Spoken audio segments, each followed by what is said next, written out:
Good afternoon and welcome. I'm Dean Einhorn, Jessica Einhorn.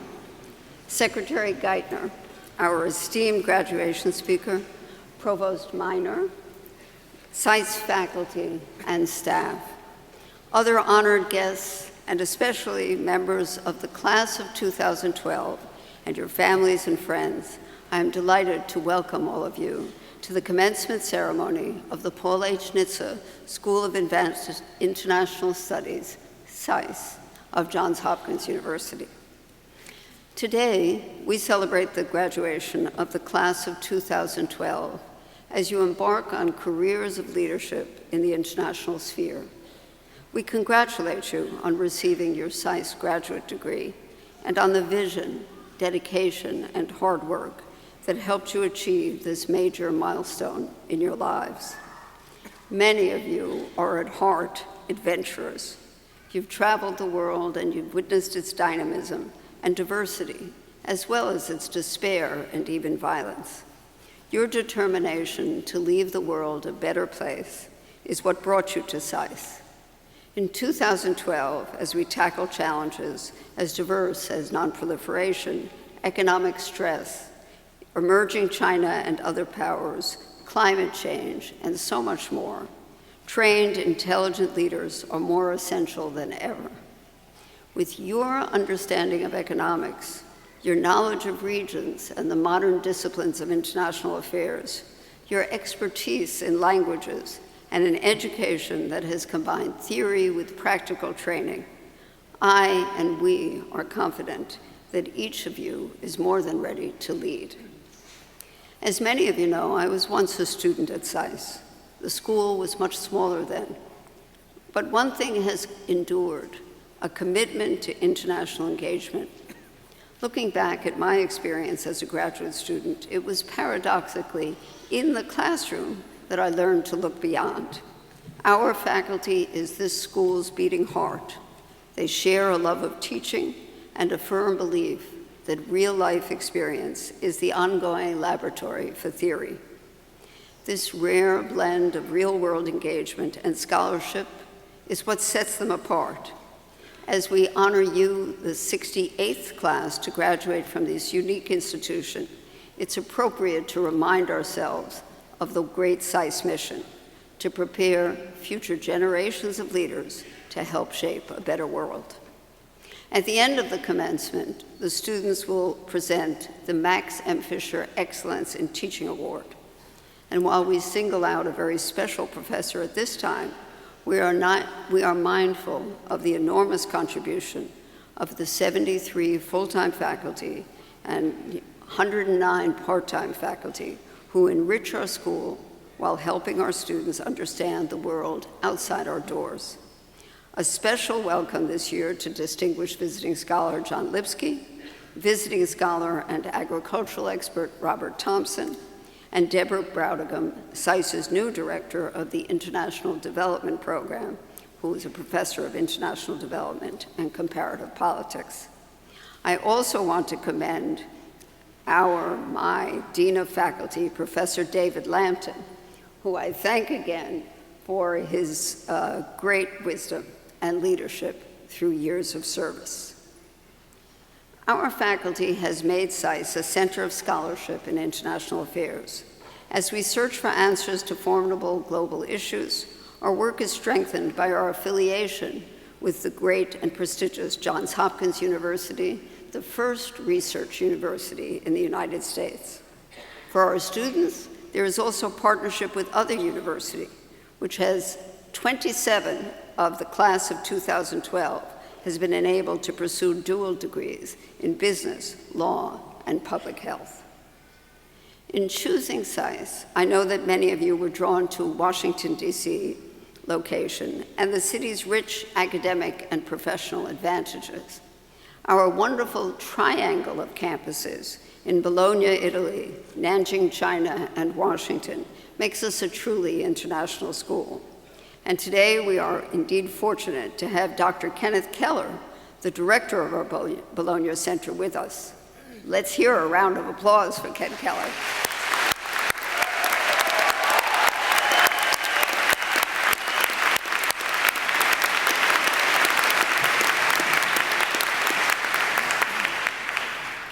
His work and our international campuses allow our students to gain a first-hand knowledge of world affairs from other cultural perspectives. I would add that we are also international in our diverse student body, which represents 55 countries.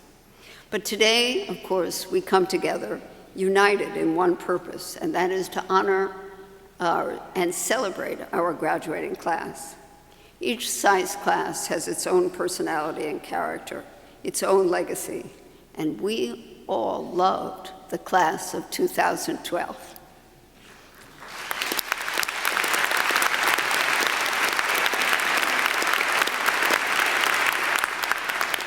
You reached out beyond your books and the classroom to educate yourselves in the fullest sense of the word and to further SAIS's mission. During the school year, you took trips that spanned the globe. You took opportunities to combine travel with learning for on-site study well beyond your classroom. The conflict management students took a field trip to Tunisia. The strategic studies staff studied the Battle of Britain. The international law concentrators went to Bangladesh, the SAIS Corps in Honduras, energy and environment practicum in Guatemala, Middle East studies concentrators to Malaysia, and many, many more. Indeed, SAIS students are always on the move with practicums, regional trips, and your own remarkable personal adventures. 9 outstanding members of the class of 2012 were chosen as finalists in the Presidential Management Fellows Program, and 7 SAIS students were offered Boren Fellowships to study and research in areas of the world that are critical to the United States' interests. In addition to these awards and accolades, you stretched your intellectual muscles as journalists and scholars, writing and editing the SAIS Observer and the scholarly SAIS Review and the development program SAIS Perspectives. And as if that were not enough, while tackling a rigorous course load, many of you interned in the private and public sectors across the city and around the world. Working with the Student Government Association, Career Services, and the Office of Student Life, 35 career, regional, and activity clubs played an important role at SAIS by hosting a variety of terrifically innovative programs and events. Clubs, because of where you are and where you're going, are an integral part of the SAIS experience. This year, the clubs themselves hosted over 60 different career programs and over 100 cultural programs. The 2012 recipients of the Career Club Leadership Award were the members of the International Finance Club.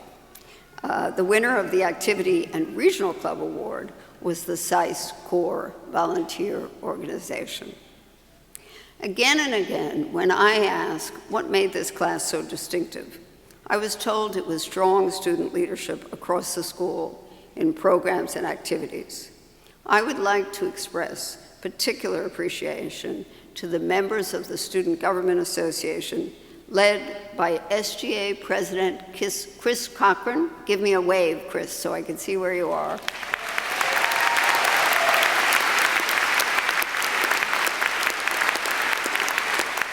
Chris worked throughout the year with his colleagues in the student government on behalf of the student body. So to all of our club and other leaders, your initiative and encouragement helped make these past 2 academic years the great success we all enjoyed.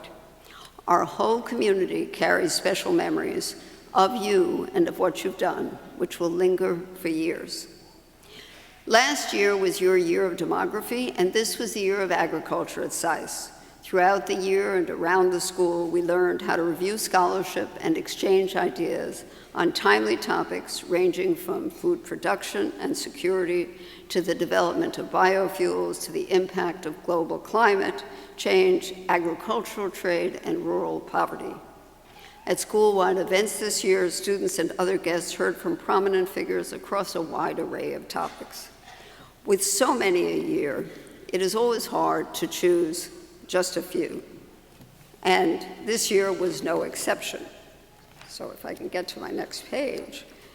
Illustrative of the richness of our extracurricular activities, the visitors included Kosovo President Atufet Jajaga, White House counterterrorism advisor John Brennan, Thomas Friedman, columnist to the New York Times and co-author with our Professor Mandelbaum, Milan Vivir, U.S. Ambassador at Large for Global Women's Issues, the chairman of the UK Financial Services Authority, who gave our Rostov lecture this year, Lord Adair Turner, U.S. Aid Administrator Raj Shah, and SAIS grad and, of course, U.S. Undersecretary of State Maria Otero. We salute our SAIS students who study, travel, hold internships, and choose amongst 500 events and speakers at the school in Washington. They engage in public service and they find time to party together and participate in the culture of our city.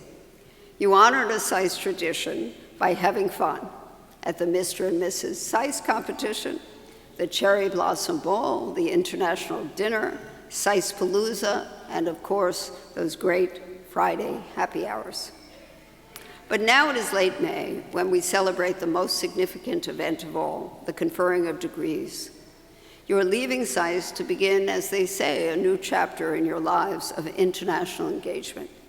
Today you, the class of 2012, join the family of SAIS alumni, an extraordinary group of individuals who hold positions of leadership in government, academia, business, journalism, and nonprofit organizations in this country and around the world. We also owe much to our extended family of friends and contributors, some of whom are here today. And I want to particularly acknowledge our staff, all around you today and making this day possible, who, working with our associate deans, provide support as well as a human touch to every aspect of life at SAIS. Thank you all for all you do.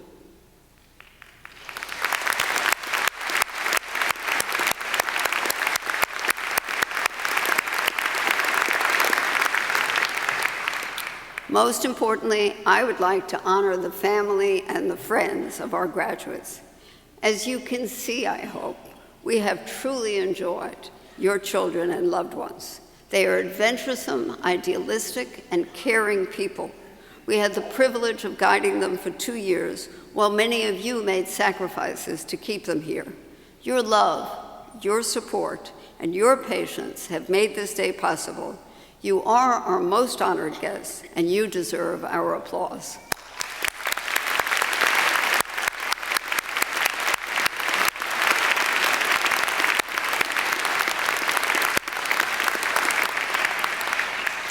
And now to the class of 2012, as you graduate and move into professional lives across the wide spectrum of international relations, I can't help but wonder how each of you will, in one way or another, help reshape the world as countries, institutions, and individuals adjust to changing realities. There is so much to be done. I trust that with leaders like you engaging in international affairs, we can look forward to a future and with opportunities for peace and prosperity across the globe. We are happy and we are all proud to send you into your chosen areas of professional life.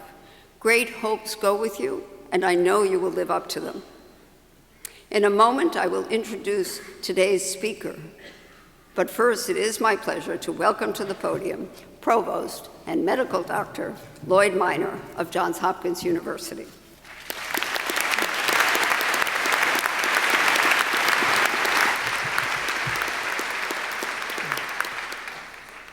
Dean Einhorn, distinguished members of the faculty, and most importantly, families, friends, and graduates. It's a privilege and indeed a great honor to bring you greetings on behalf of Johns Hopkins University. One of the great pleasures I have had since becoming provost is coming to know much better and understand much better the Paul H. Nitze School of Advanced International Studies. It's always a special treat to come down to Washington and learn firsthand the exciting things that are underway at SAIS.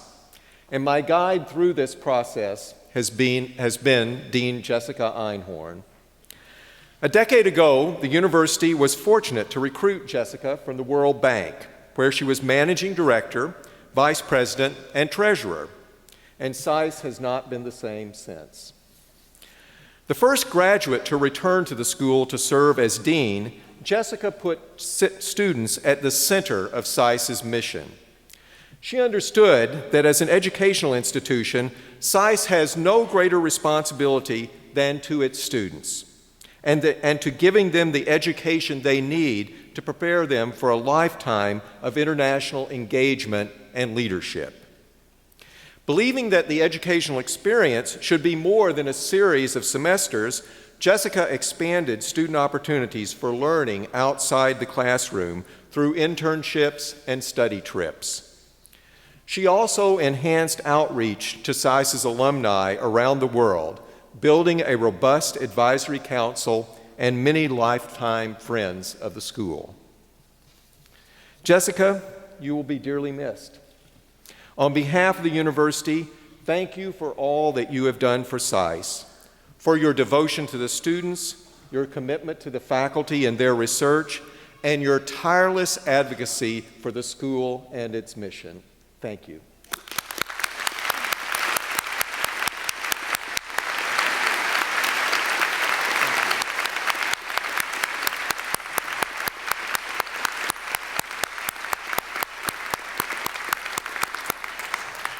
And to all the graduates, congratulations. You're graduating just in time. Our world has never been in greater need of leaders such as you. The challenges in the world today are daunting, but imagine the possibilities. Today marks a great celebration of your accomplishments, to be sure, but also of the broader Johns Hopkins community. After you leave here today, I hope you will always be proud to call yourself an alumna or an alumnus of Johns Hopkins SAIS, because we're always going to be proud to call you an alumnus or alumna of this great university. Congratulations to all of you, and best wishes.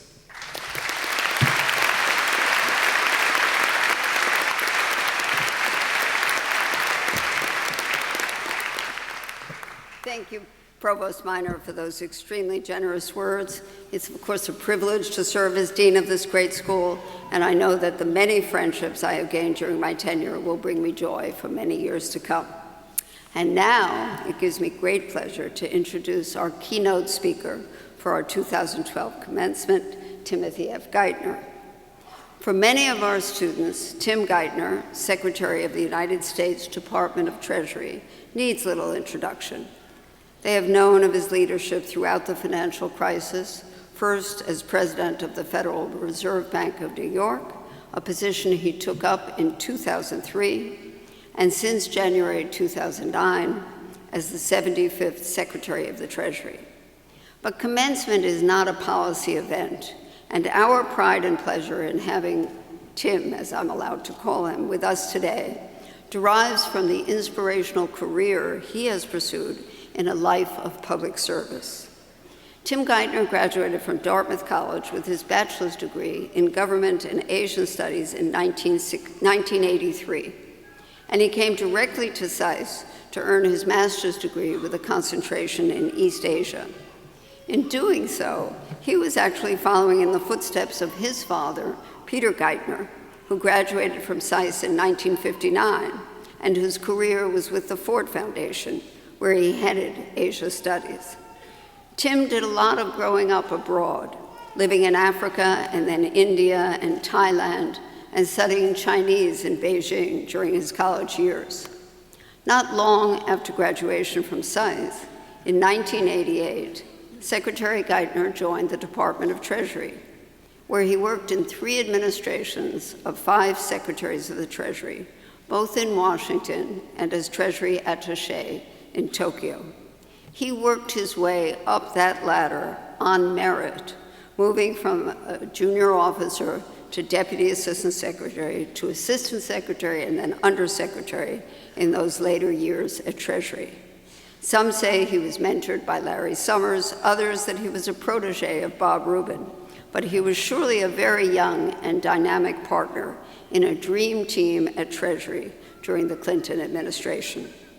He earned his stripes in the financial crises in the late 90s, including and especially the Asian financial crisis. Success in the US government meant that Geithner had become a Democratic appointee and no longer a civil servant.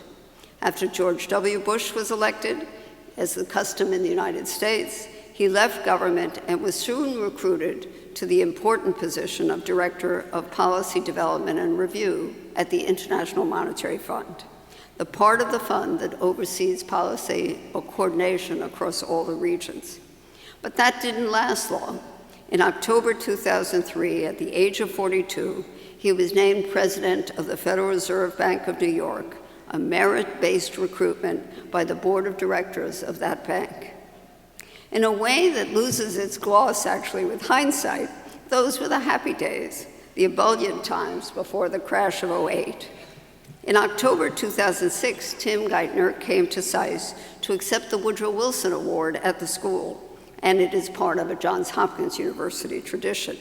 It's given to alumni who have brought credit to the university through their distinguished public service. Of course, his was a celebrated career even by then, but the New York Fed was not in the headlines in those days. There's more than a little irony when I look back and read my comments on his work at the Fed. I noted that these are not, quote, the kinds of issues that spark lively conversation at dinner parties, but they matter greatly. I went on to say that Tim Geithner hopes that you never see him on the front page of anything but SAIS reports. Well, attention surely came, by which time Tim and Hank Paulson and Ben Bernanke were surviving on no sleep, no dinner parties, and lots of pizza. So SAIS did prepare him for that. I think all our graduates and guests can see that Secretary Geithner could not plan such a career. Tim followed his passion for international finance and his instinct for public service. He was always focused on the substance of what he was doing in the moment and not looking for fame. Passion and instinct are two of the characteristics that we celebrate in our graduates. Supported by the preparation of studies at SAIS, the future can then unfold in unexpected ways for a life of leadership and international engagement. It gives me enormous personal pleasure in this, my last commencement, to present to the class of 2012, Secretary Geithner, class of 1985.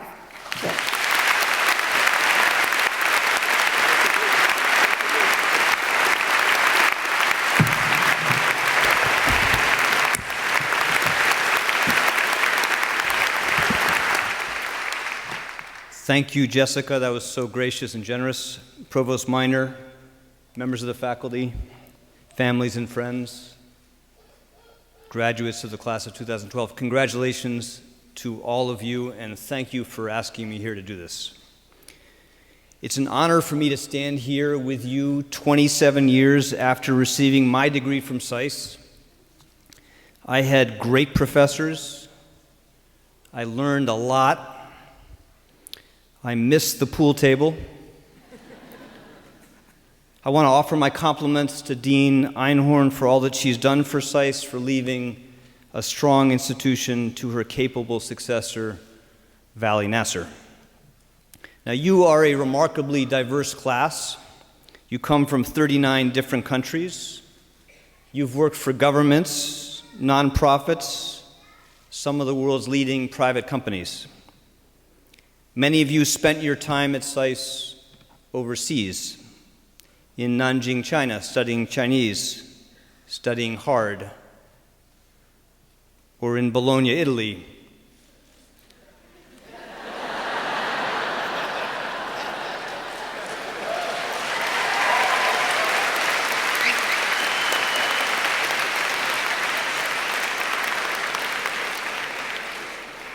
You stole my line.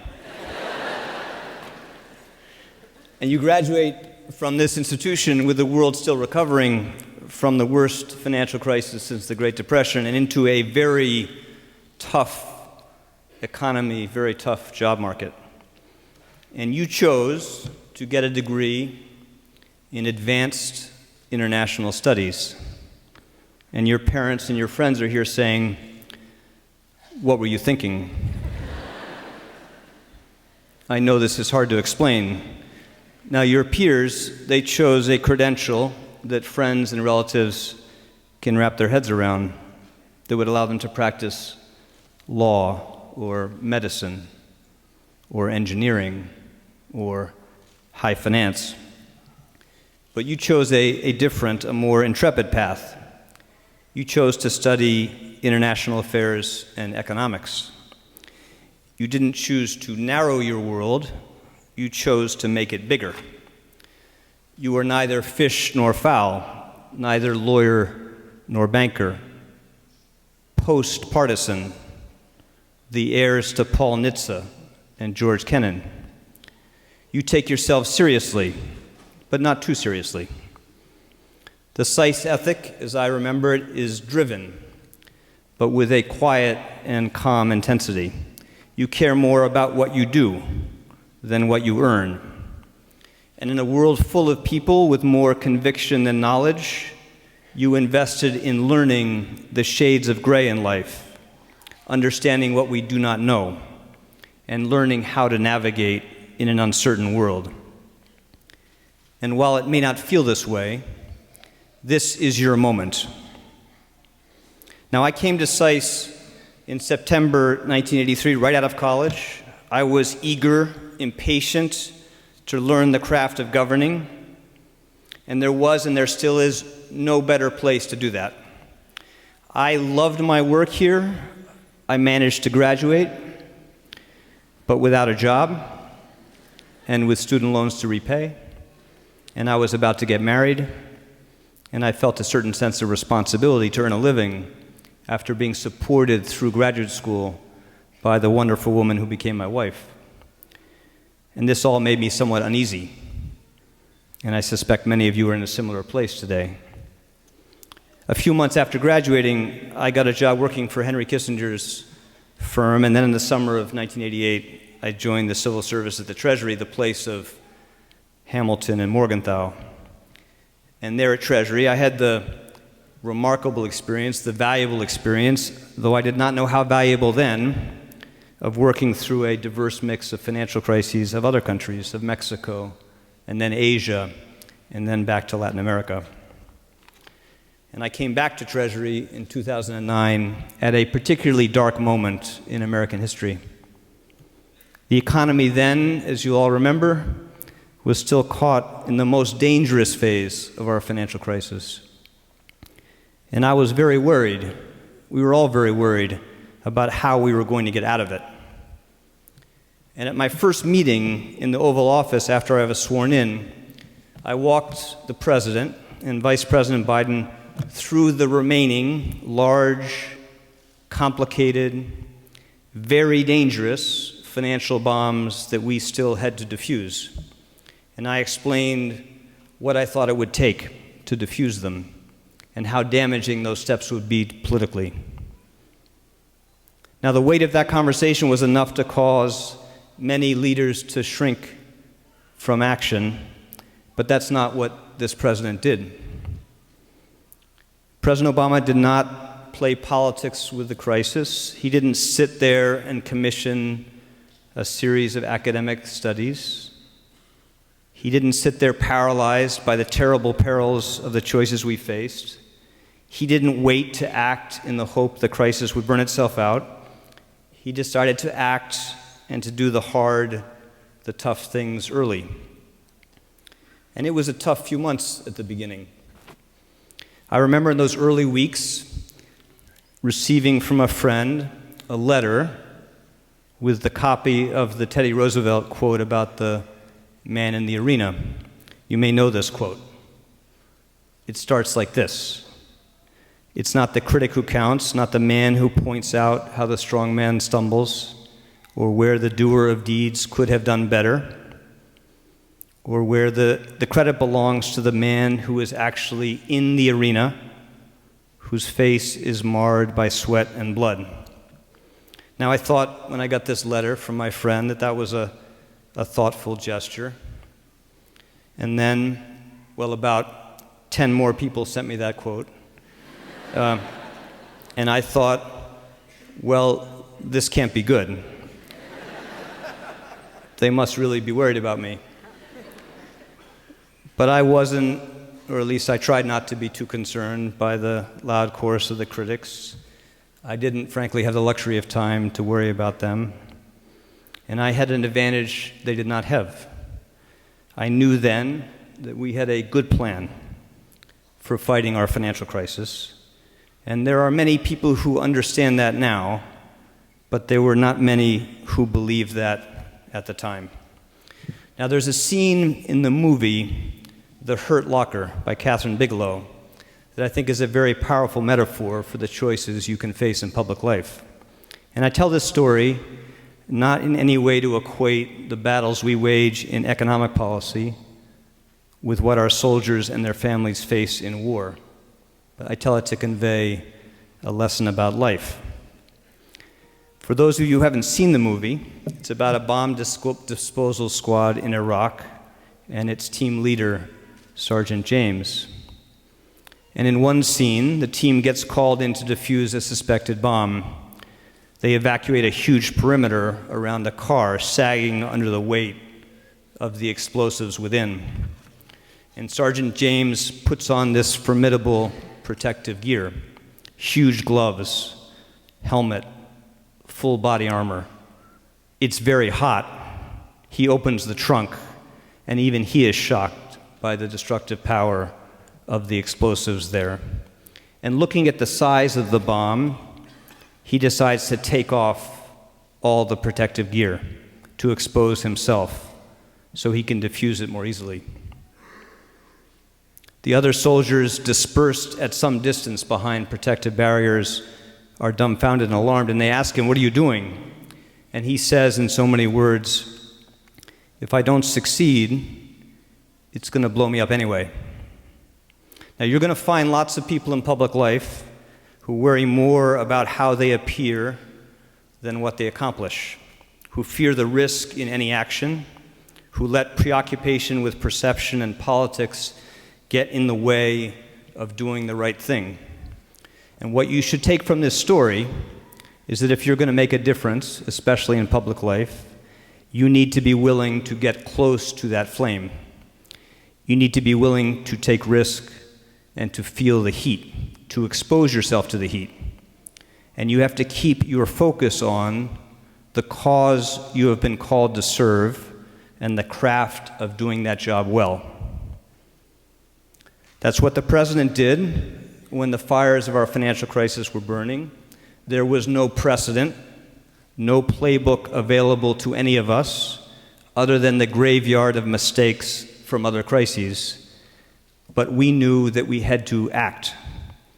And we put together a creative plan, building on the brave work of Henry Paulson, Ben Bernanke, Sheila Bair, and the president guided a remarkably effective financial rescue, remarkably effective by any historical comparison, because he was willing to weather the political costs of committing to the best economic strategy. Now, what we experienced in 2008 and 2009 was a terrible crisis, caused by a shock larger than what caused the Great Depression. And we today are still living through the aftershocks of that crisis, and we will be so for some time.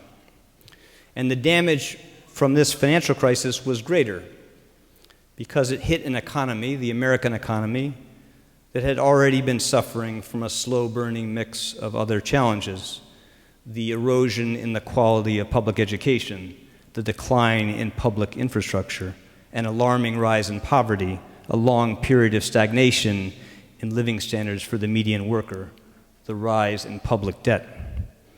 And these challenges are all magnified today by the paralysis in our political system, a paralysis that both reflects and amplifies deep divisions across the country about the role of government. Now, these economic challenges are tough and daunting, but the critical test we face is a political challenge: how to recapture what for most of our history was our defining strength, a political system that was able to marshal the wisdom to do wise and hard things with a long-term view of what determines national economic strength. What has been exceptional about America is that even in a country founded on individual freedom and so deeply skeptical about government, Americans were ambitious and smart in creating public goods like universal public education, in building not just a world-class army, but a world-class public infrastructure, in designing not just a system for protecting the ideas of private innovators, but also for pioneering public investments in scientific discovery, in creating not just a system that offered very high financial rewards for the entrepreneur, but also a safety net for retirees and for the poor. Now, in today's political climate, it can seem sometimes that we've forgotten this wisdom about this country. But even with all these challenges, don't be too dark about America. We have successfully navigated the most dangerous phase of this American financial crisis. We're still a very dynamic and resilient nation, stronger in economic terms than any of the other major developed economies. Our challenges are more manageable, and we are in a much stronger position today to deal effectively with them. We just need to rediscover the political ability to solve the big problems still ahead of us. Now, I hope each of you will have the chance to spend some time working for your country, as a soldier, as an elected official, as a civil servant. We need more talented people to spend time in public service to help rebuild the confidence of Americans in their government. Many of you will work outside of government, but still trying to shape what governments do. And many of you will choose to work in the private sector. And there, too, you will have the chance to contribute to better public policy outcomes, to bring back the tradition of the statesman CEO. You'll have the chance to help businesses focus not just on how to reduce their effective tax rate or to soften a particular regulation, but how to improve education or to increase government investment in scientific research, things all businesses benefit from and need. Now, if you choose to work in public service, and if you have the chance to work on the great economic challenges still ahead of us, then you will learn, as I have, a few of the things that matter most in government. Don't put politics ahead of economics. Opinion polls, may tell you what seems popular at the moment. They can show you the political obstacles to change and reform, but they cannot tell you what is the right thing to do. They are not a reliable guide to good economic policy, particularly in a crisis when all the options seem terrible to any sensible person. Retain a healthy skepticism about the world and a lot of humility. You should be profoundly skeptical about the easy policy option. Be skeptical of those offering excessive conviction on any issue. Don't expect people to behave rationally. Know that you will often have to act in areas where the fog of uncertainty is thick and heavy. This should humble you, but you can't let it paralyze you. In government, you need to have a view. You need to know what you are for, not just what you are against. It's not enough to be able to explain the risks in any option. You have to be able to decide and to choose. Plan beats no plan. In economic policy, your job is to try to relax the political constraints on policy, not simply to resign yourself to live within them. But still, you have to govern with the knowledge of the possible and to be able to choose among the feasible alternatives and not be caught too long in search of the theoretical ideal. Now, in confronting our financial crisis, we were fighting two battles. One to save the economy from collapse, and one to convince the American people that we were doing the right thing the fair and the just thing. We won the first of those battles, but we're still fighting the second. At the height of the crisis, President Obama made a difficult and a courageous choice. He decided not to alter economic strategy to fit the demands for a more simple and compelling popular narrative, that we nationalize the banks, for example, or let them all burn. He did not let politics get in the way of doing the right thing, and that made all the difference. So do you, graduates of the class of 2012. You already know that you have to be prepared to take some risk and take some heat. You chose the harder path in graduate school. You chose to learn about power and conflict among nations, about incentives and human behavior, about why nations fail and prosper, about hubris and achievement.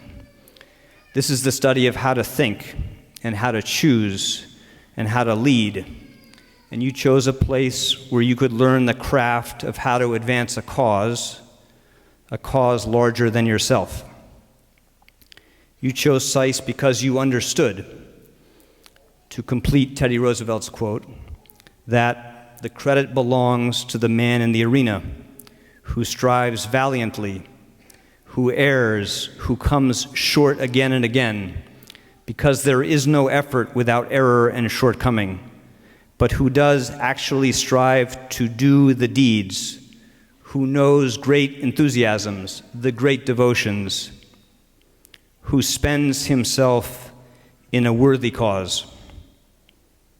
So, I look forward to seeing you in the arena, and I wish you the very best.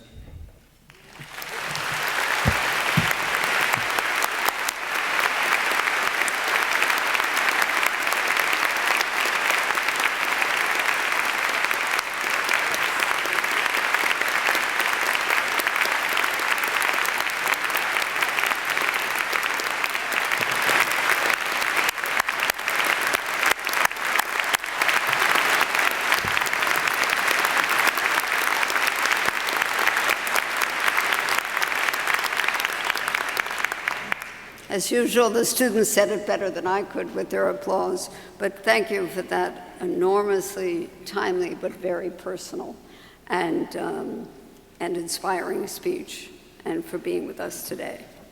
So, class of 2012, now the time for which you have worked so hard has arrived. Dean Bonnie Wilson, will you please come to the podium to introduce the SAIS graduates of 2012?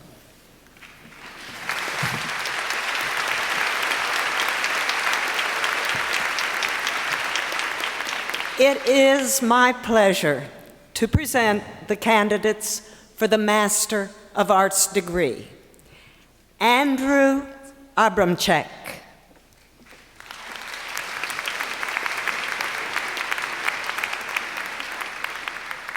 Brooke Adam.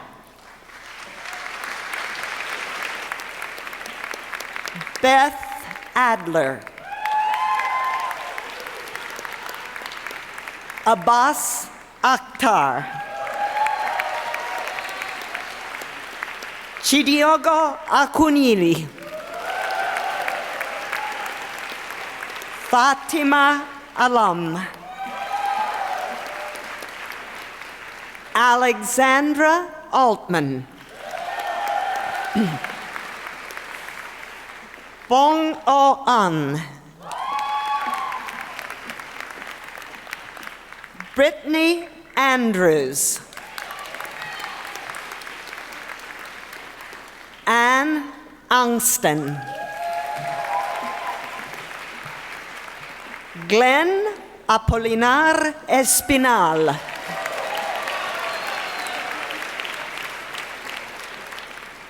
Allison Asplin. Brent Bailey. Jonathan Baker. Jonas Balreich. Elon Barr. Michael Barbara. Clayton Beer.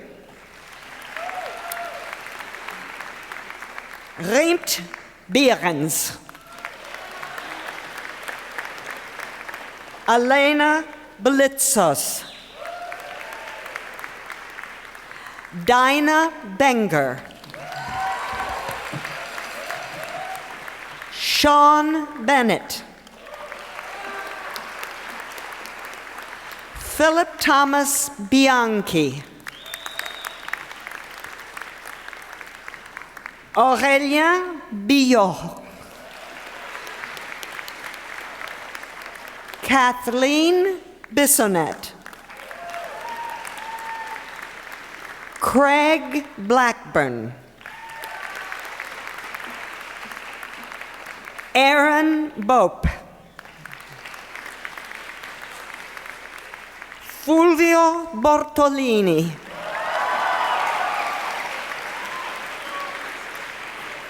Ashtar Bulus.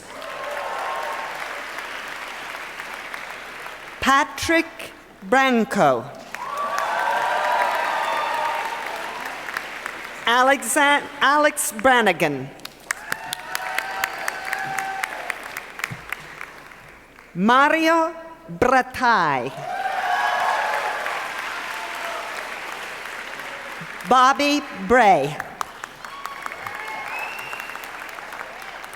Laura Brent. Robert Brewer. David Brown. Alexander Bruce. Athena Bryce Rogers. Raven Bukowski. Cole Bunzel. Ines Burkhardt. Kylie Burgess. Ashley Bergen. William Burke. Prudence Buxton. Romulo Cabeza. Leonardo Calabrese. Marco Calderon. Aaron Callahan. Erica Cameron. Clay Campaign. Costanza Caputi.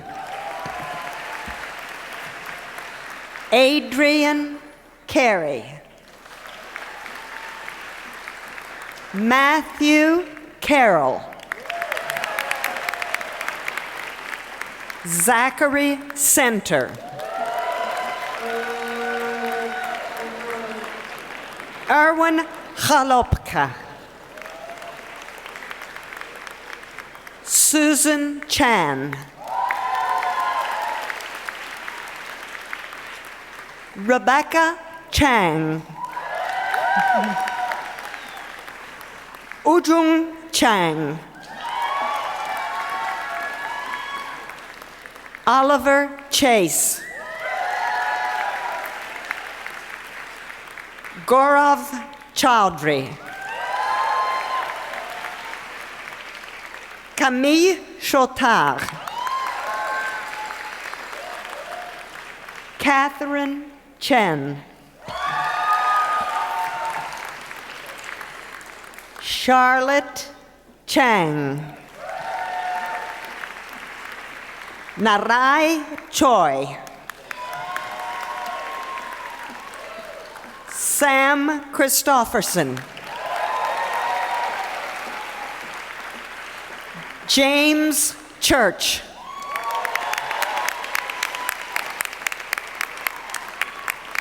Christopher Cochran.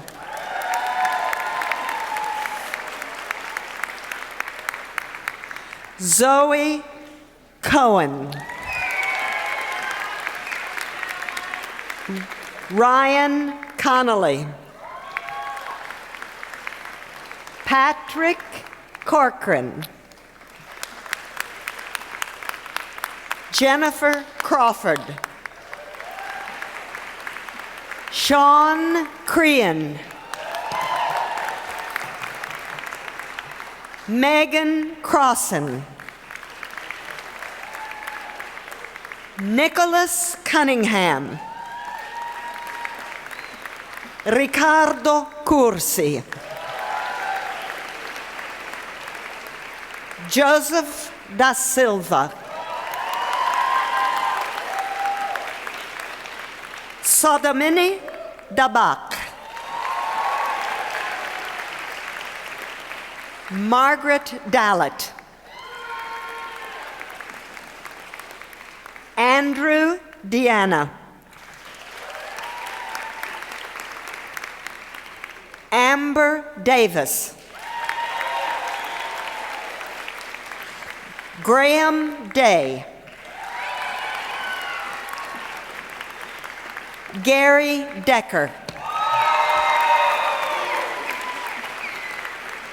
Courtney DiMartini.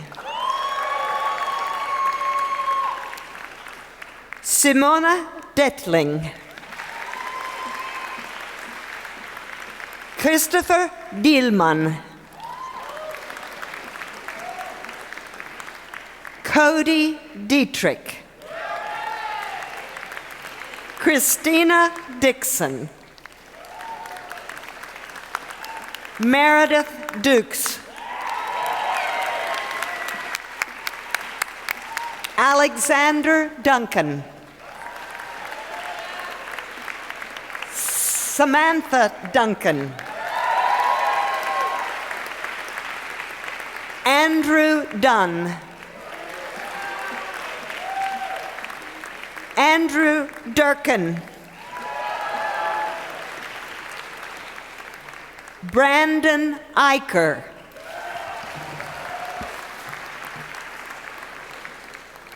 Nicole Epps. Peter Epstein. Elizabeth Esfahani. Ilana Faber. Jennifer Fishkin. Cornelius Fleischhacker.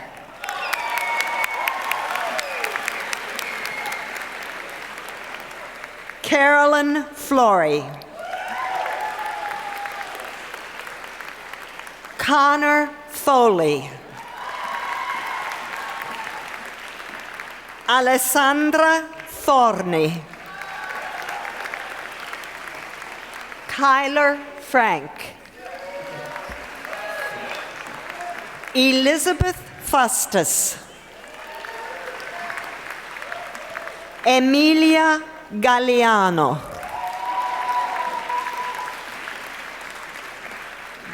Grani Gannon. Marine Gassier. Samuel George. Nicoletta Giordani. Austin Glassman.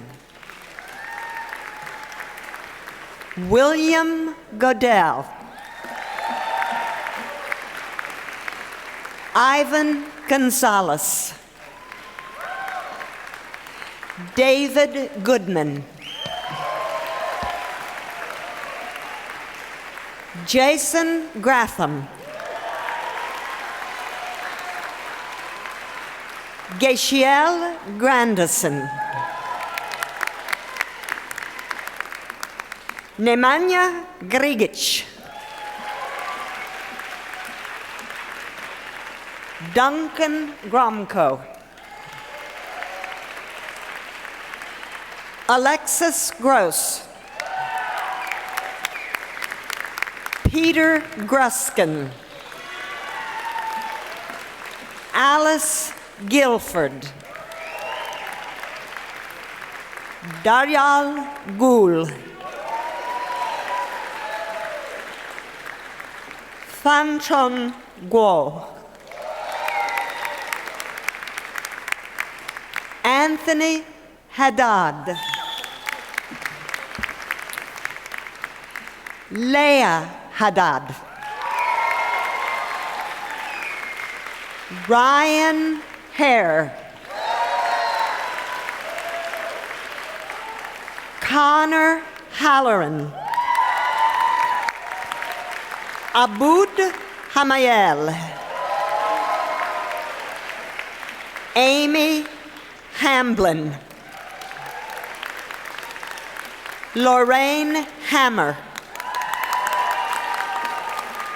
Alexander Han. Jia Han. Jeffrey Harvey. John Haig. Elizabeth Hegedus Berthold. Anna Elisabeth Heinrich. Richard Helsberg. John Hensley. Klaas Hinderdal. Dean Hinton. Ryan Holloway. Megan Holt. Nathaniel Hooks. Jean Hu. Elizabeth Hugetts. Laura Hurley. Ade Ifelayo.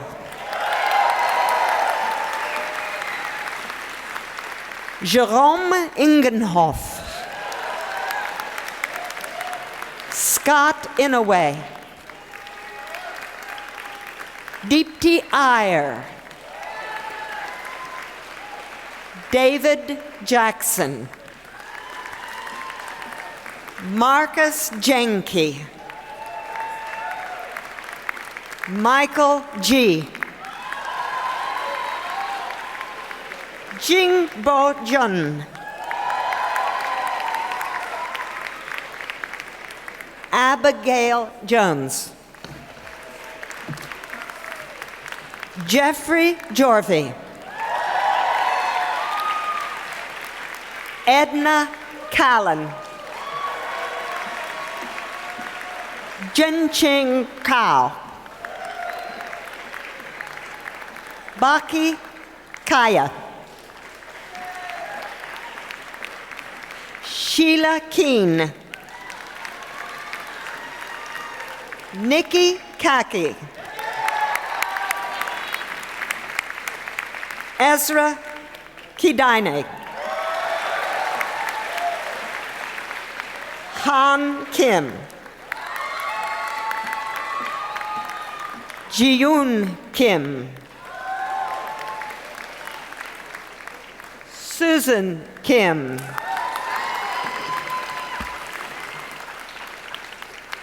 Natalia King. Timothy Koida. Serge Corpin. Daniel Cornfield. Christian Kornmeyer. Benjamin Cutler.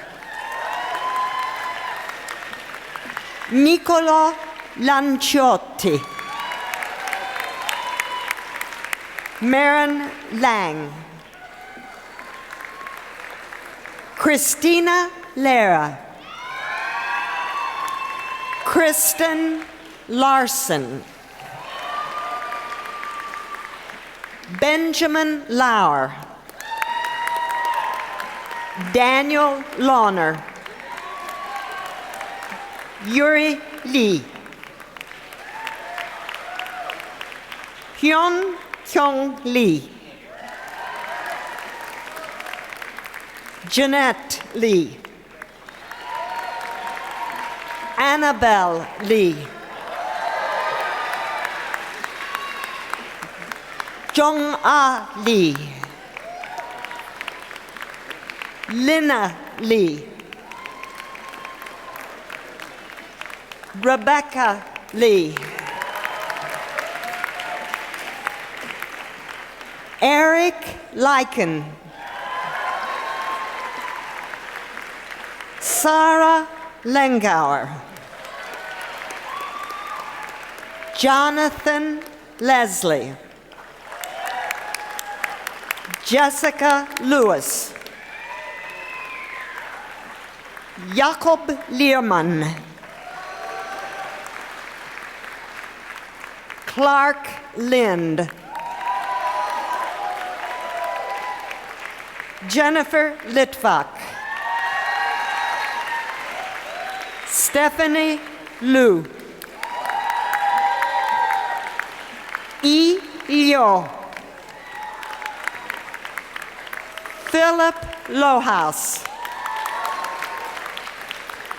Daniele Loy. Alexander Lopez. Melanie Lopez Greywall.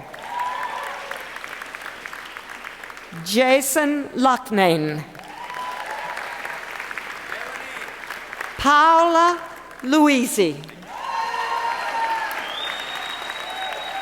Roberta Lusardi. Natalia Leoda. Colin Machado. Shanti Mahajan. Leah Monero. Manu Malikarjan. Nicholas Maluta.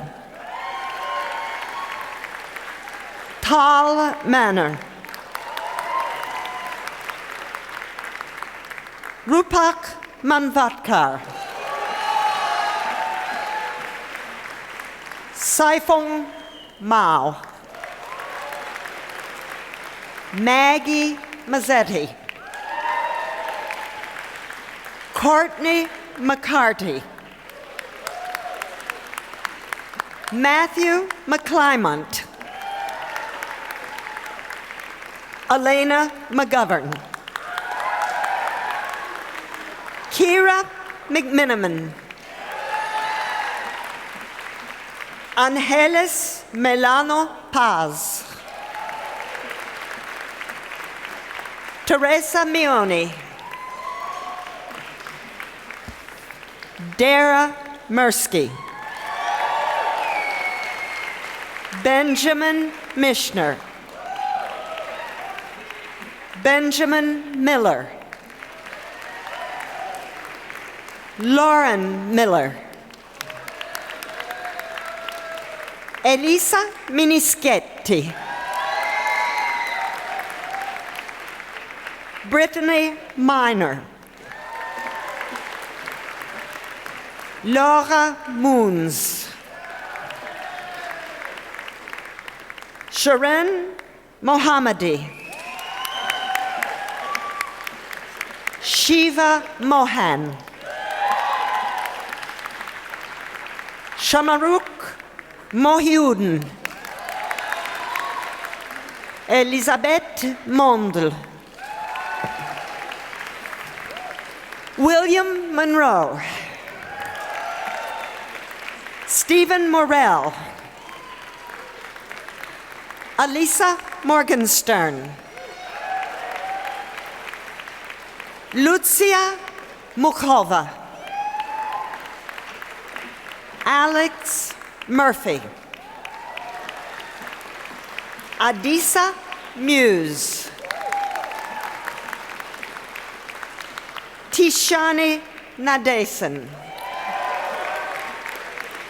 Kishore Nagula. Jennifer Nath. Peter Neville. Nancy No. Tara Nicholson. Akito Nishiuchi. Andrew No. Andrew Novak. Lars Olson. Zachary Olson. Andrew Orihuela. Maria Kalina Oroshakov.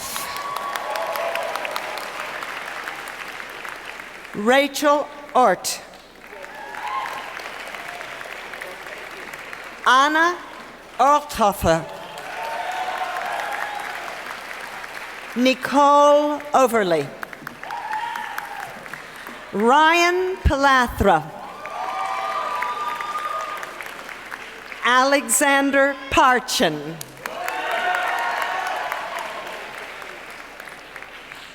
Jiung Park.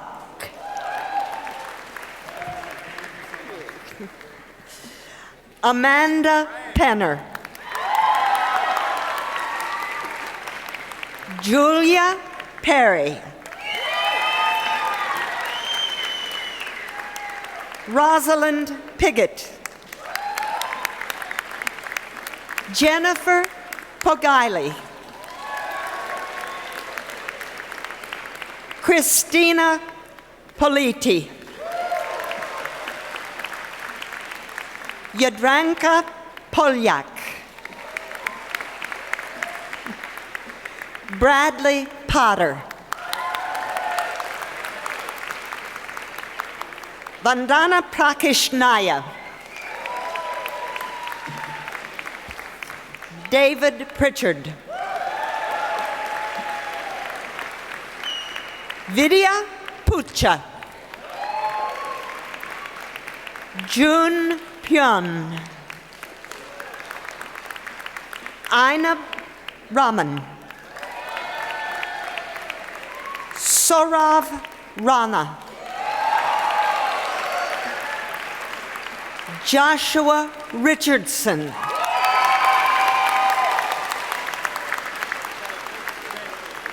Roseo Rodriguez.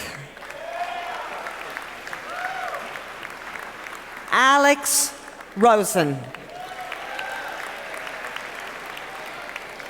Martin Ross. David Roskamp. Sean Rockning. Vanessa Rosier. Sindhu Sagar.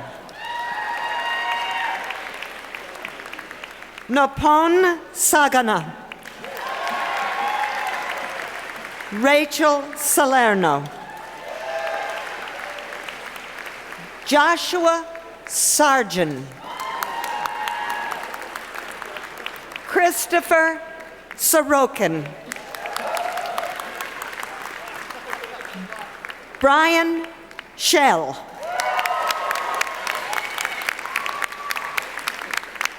Moritz Schmidt-Drexler. Joscha Schmitz. Paul Schwartz. Meredith Secor. Rachel Siegel. Jimena Serrano. Hemant Sharma. Paul Sheldon. Aaron Sherman. Nathaniel Shestak. Bianca Silva. Nicole Silverman. Claire Slagus. Benjamin Smith. Amanda Smithberger. Lubomir Sokol. Colin Salet. Yunus Sonmez. Alexander Soterio. Andrew Sprunger. Jessica Stallings. Robert Stanley. Felix Steinberg. Alessandro Stelzer. Jenny Stockman. J.J. Strenko. Alexandra Stewart. Shelley Sue. Shoko Sugai. Lu Sun. Mina Suzuki. Stephanie Sweet. Britt Sylvester. Cecilia C. Ann Zender. Ryan Tang. Adam Thorne. Celeste Teneri. Hui Min To. Stefan Trendl. Tony Tsai. Dong Chen-Zhen. John Ulrich. Jessica Burjo Uner.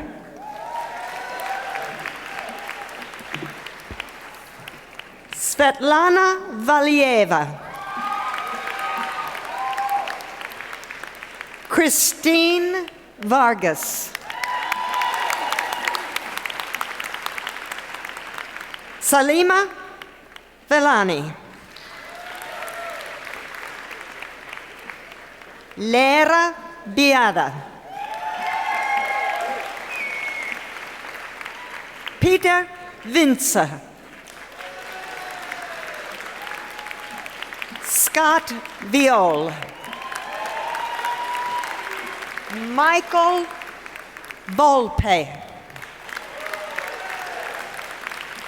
Matthew Ward. Ian Worthen. Marcus Watson. Tiffany Weaver. Adam Weinberg. Amy Weiner. Paul Welcher. Isabella Wiedewol. Anna Wilson.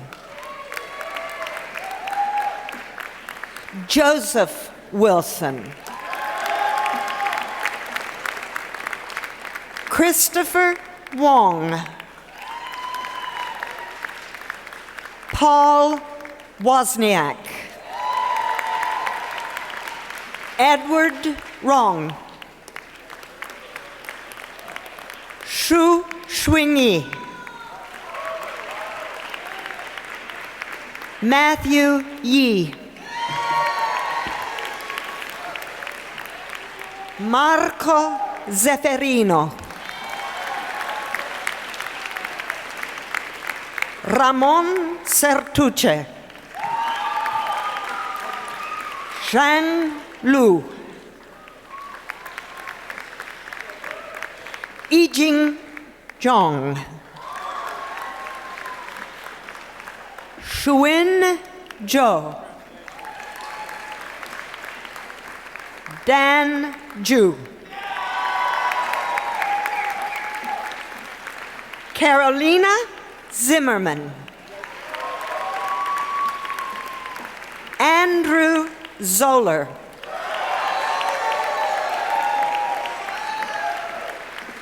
Jennifer Zurich.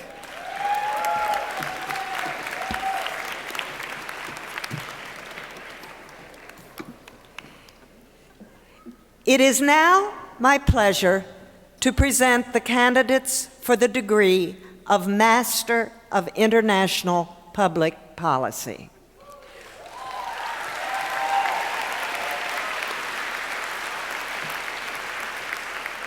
Rusty Allison. Naomi Anisman.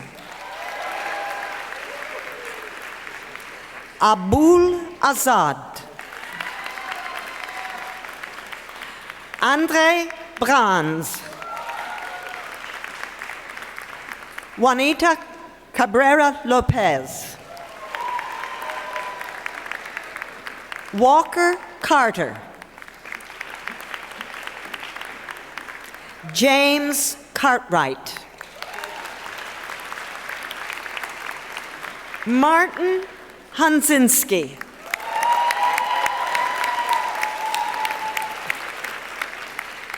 Maria Ramos Conti. Yulia Damjanova.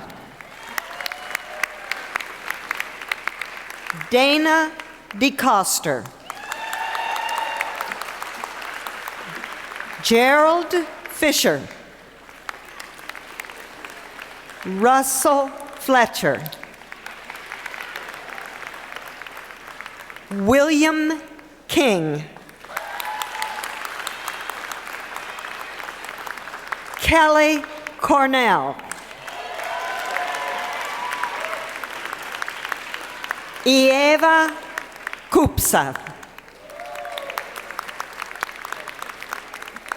Thang Lee.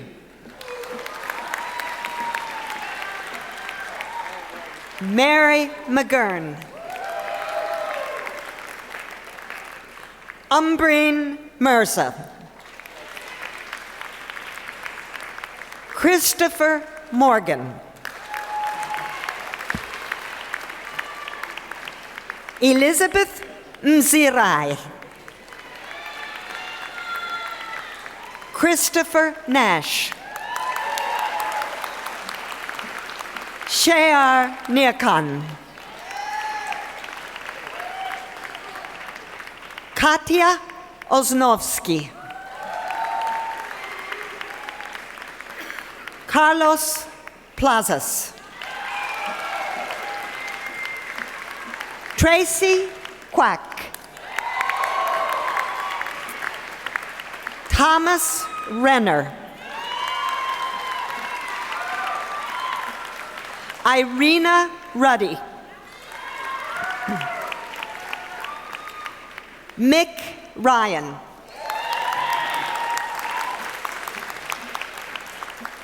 Jason Stroutman.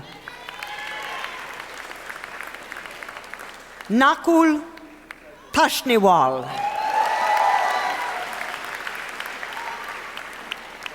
Kay Turner. Kiet Vo. Derek Whiting.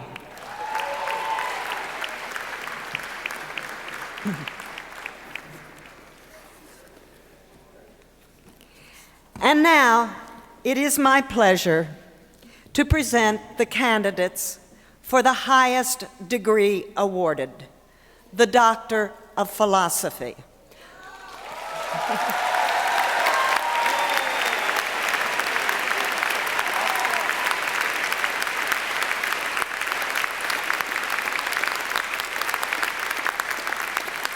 I will give their names and the titles of their dissertations. Emily Brierley, The Political Economy of Social Protection in Latin America and the Rise of Conditional Cash Transfers.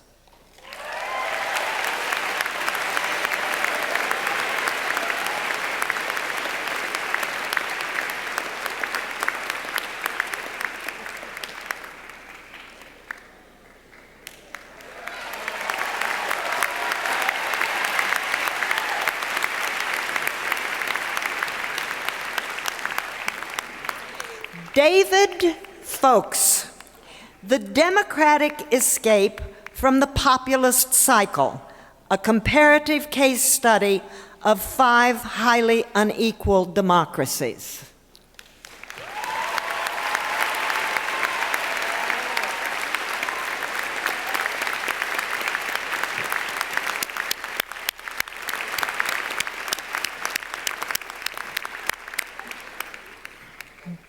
Brian Frederick, The Sources of Territorial Stability.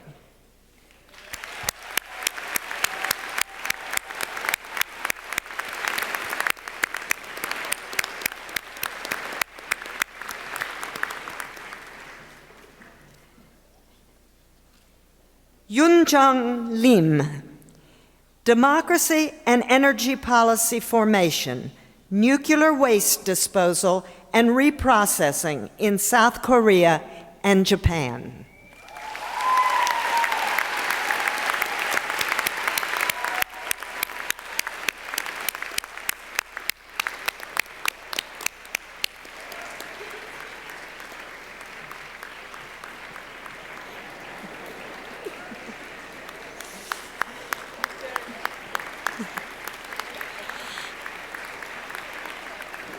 Elizabeth Mensah, Small Ants Make Large Hills, a micro-level analysis of the regional variation of conflict in Africa, the Ghanaian case.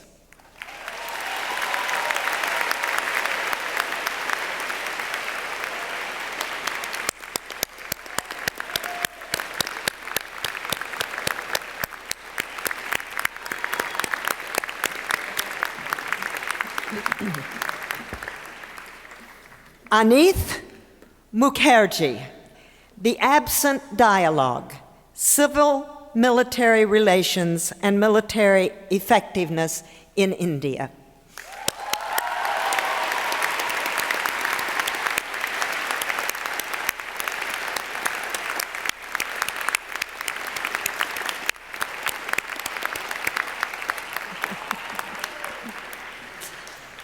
Molly O'Neill, Comparative Democratization and Small Business Development in Russia's Regions, 1991 to 2008.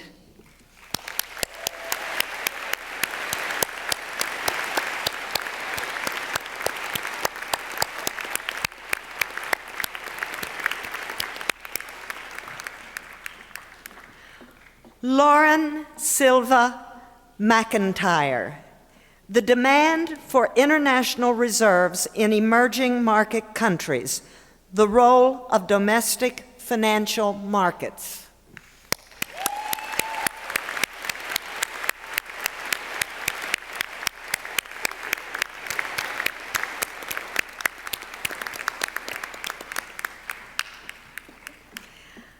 Aram Tal. Adapt or perish, the governance of climate change in Africa.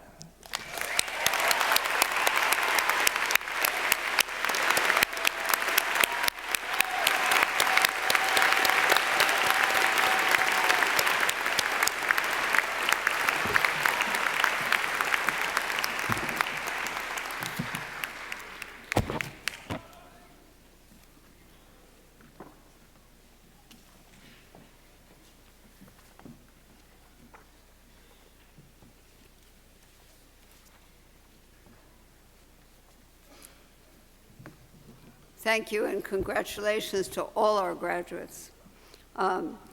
John Harrington, our Associate Dean for Academic Affairs, will now present our student awards.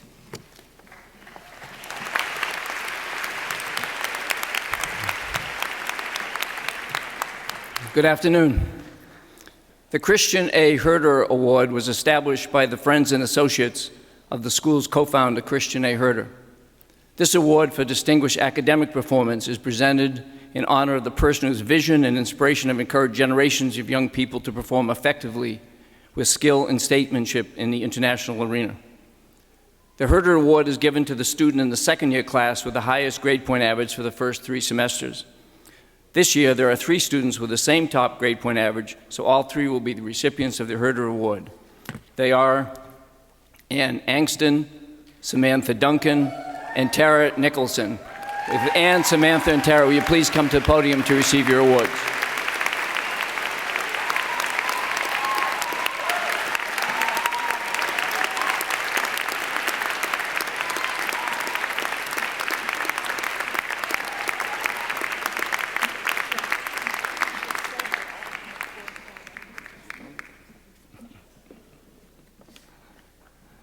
Just congratulations to those. Apparently they all had 4.0s. Dean Wilson was just letting me know.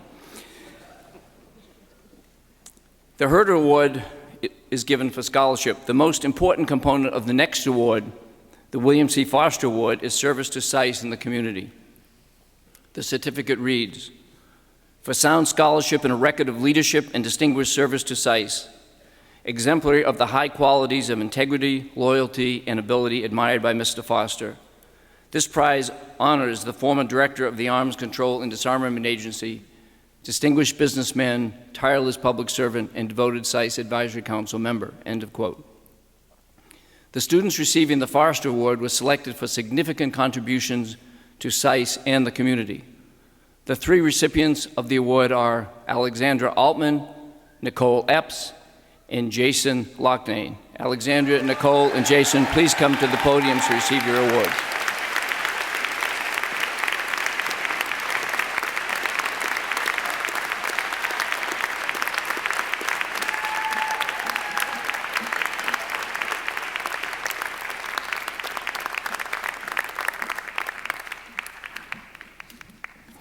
And Dean Wilson will introduce the members of the student government.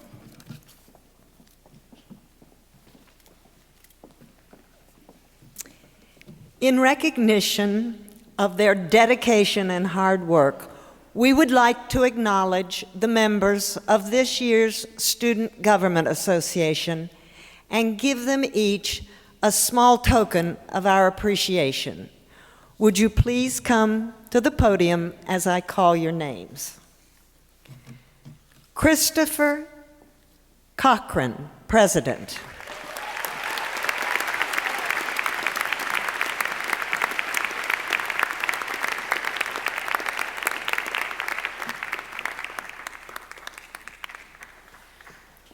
Marcus Watson, Vice President.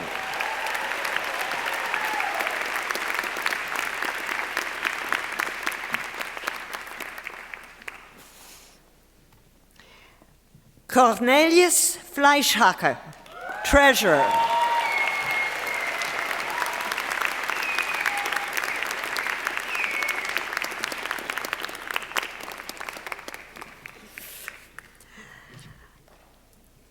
Elon Barr, Bologna representative.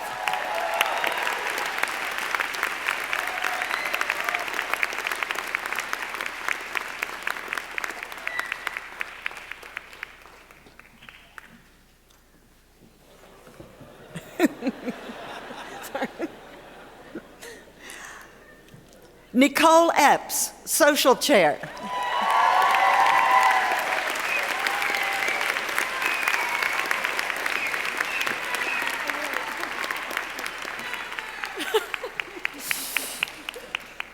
Mary McGurn, MIPP representative.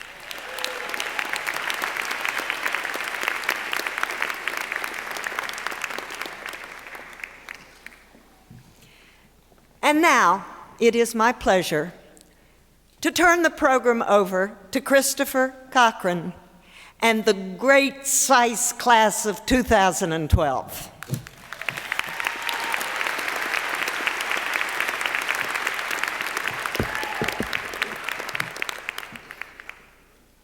I, like each of my classmates, am so delighted to be joined by my family and friends, both here and watching live online.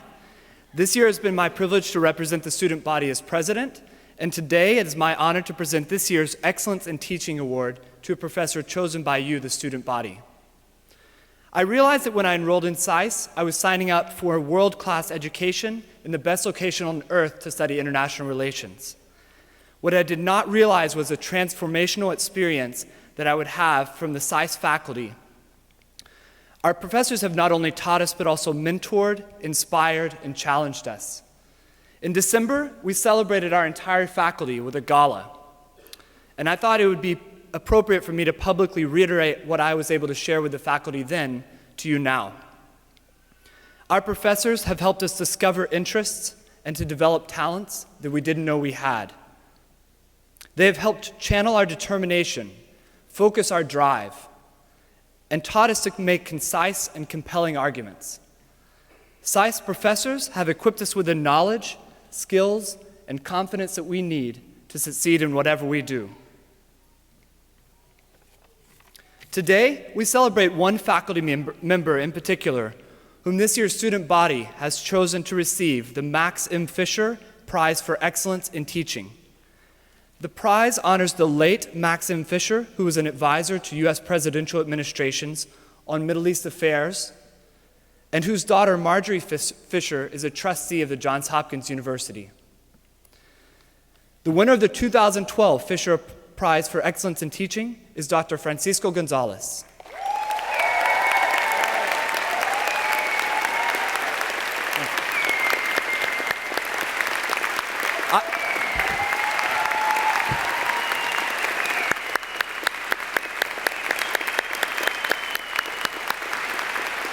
I vividly remember learning from my classmates during my first week at SAIS about this knowledgeable and passionate professor of Latin American studies.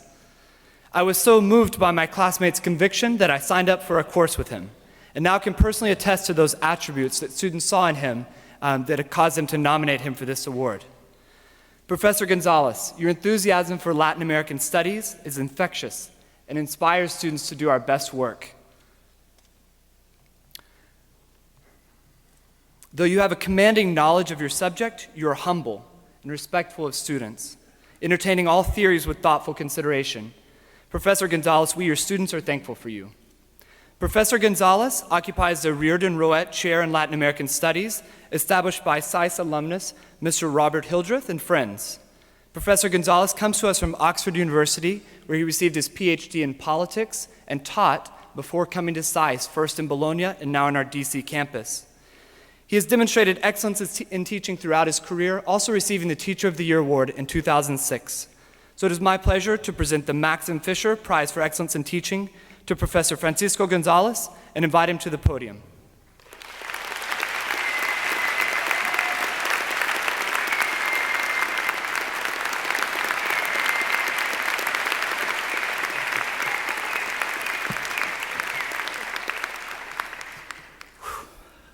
Thanks very much. I want to thank the class of 2012, 68th class, for allowing me to share with them this moment right here, right now.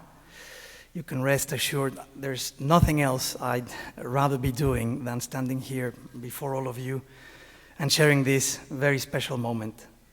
I thank my department, the Latin American Studies program here at SAIS, my colleagues Jordan Roet, Guadalupe Paz, Anne McKinsey, and Jennifer Zurek for all their support. And a very special thanks to my family who keep me fit and happy. There's little I can say. Pursue your self-interest, that goes without saying. Pursue it strongly and always in a committed way, otherwise it's not worth it. But pursue it as a means, not as an end in itself. Pursue it as a means to an otherwise higher, beyond self calling. After this superb collective high of reaching the summit at SAIS, as we all climb down and re-engage with employers, politicians, financiers, activists, social fighters, and the like, remember the so many less fortunate around you, and make a point of doing something for our general improvement every day. It doesn't have to be a big thing. Just make it a point of doing something about it every day. Never give up. Congratulations.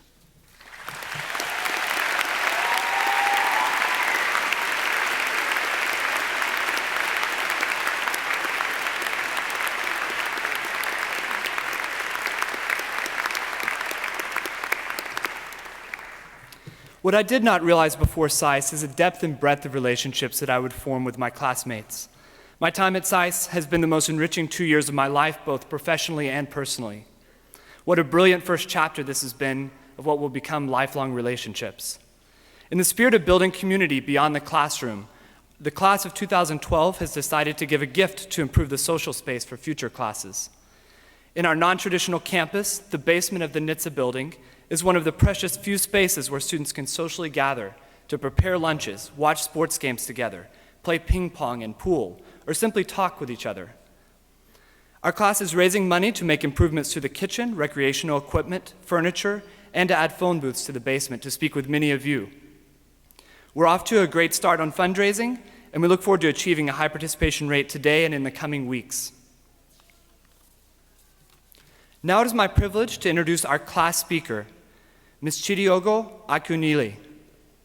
Chidiogo is a graduating second-year MA student who concentrated not only in international economics, as all of us do, but also double concentrated in international relations and African studies. Originally from Nigeria, Chidiogo represents the best of our international experience and language ability, having worked in 6 countries, in 4 different continents, and learning 5 new languages. Her experience in the field of diplomacy and private sector development and in Sino-African relationship has led her to have an interest in development, where she'll be working post-graduation in consulting based in Senegal. Please welcome to the podium Chidiogo.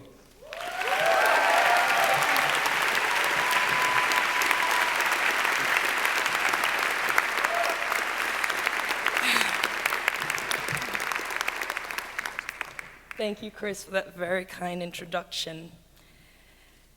Umuntu, ngumuntu, ngabantu, which means a person is only a person through other people. This is the spirit of Ubuntu. I am because you are, and you are because we are. This old South African maxim captures the essence of the world I grew up in. Communities where through shared experiences, struggles, and celebrations, people live together in an interconnected web of humanity that binds us all. It also defines the spirit of our class and our shared experiences that span the globe, from Il Portici de Bologna to Nanjing, Jiannanjiali Dida, Nanjing, to this nation's capital and all the places between. I am because you are. You are because we are. From the beginning, we found in each other like-minded individuals with whom we connected, shared ideas and experiences, and engaged in stimulating debates. Some of us even found love in all its forms. And ultimately, we all forged friendships that will last a lifetime. Look around you. This is SAIS.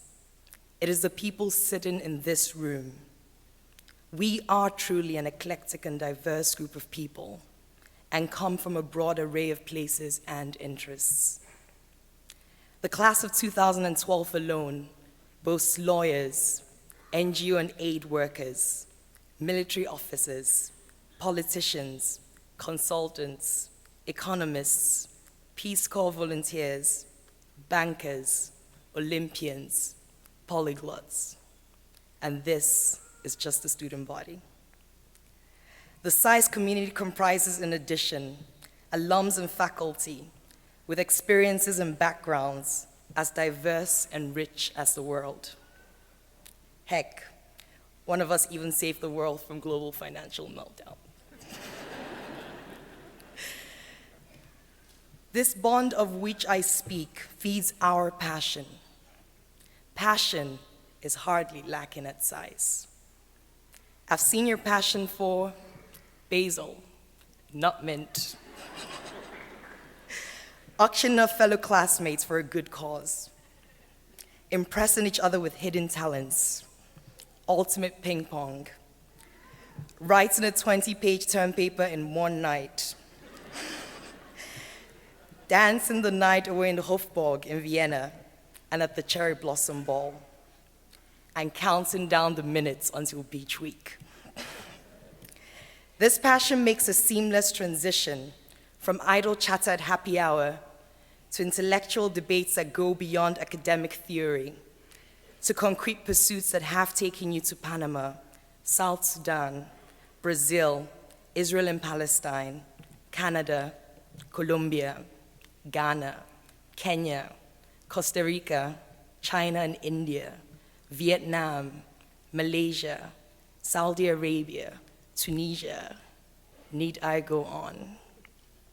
This is to say our passion is boundless, and great things are achieved when we focus its energy on what we care about. I am from Anambra, Nigeria, where I was born and raised. I have made a long journey to where I am today, but unfortunately, my story is an anomaly. Many more could be in my shoes, but alas, this is not the case. We are privileged to be here, and with this privilege comes significant responsibilities. We live in a world where inequalities and injustice are more than ever present. We acknowledge this world as it is, and yet we aspire to the world as it should be. Our privileged education has not only widened the horizon before us, it has also provided us with the tools to guide our thinking and embolden our impact. This wider perspective has infused in us a greater passion for positive change. As we graduate, we believe that we can make the world a better place. This may indeed sound idealistic to skeptics, but this is the SAIS ethos that drives each of us. In the coming months, we'll disperse all over the world. Some of us will go back to our various homes, others will start a new journey in new places. But each one of us, without a doubt, will be greatly enriched by what we have built together as a community. We will be extraordinary, bold, and passionate in our efforts to make the world more sustainable, diverse, and a lot more humane. If we work together, strengthened by our friendships and driven by our passion, a story like mine will no longer be an anomaly. I am because you are, and you are because we are. Congratulations, class of 2012. We did it.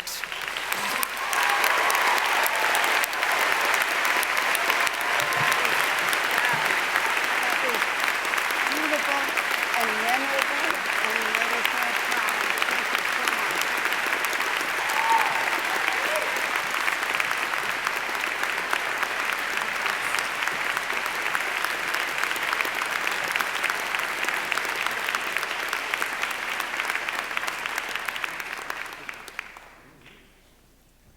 That was beautiful, and we thank you.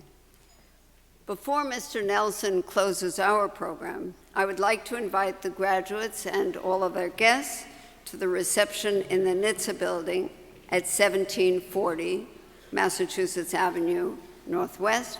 We look forward to seeing you there. Sir. Thank you, Dean Einhorn. The class of 2012 will now leave the hall. Family and guests, in respect for the class of 2012, I ask that you remain in your seats until they have exited the hall. The faculty will exit first.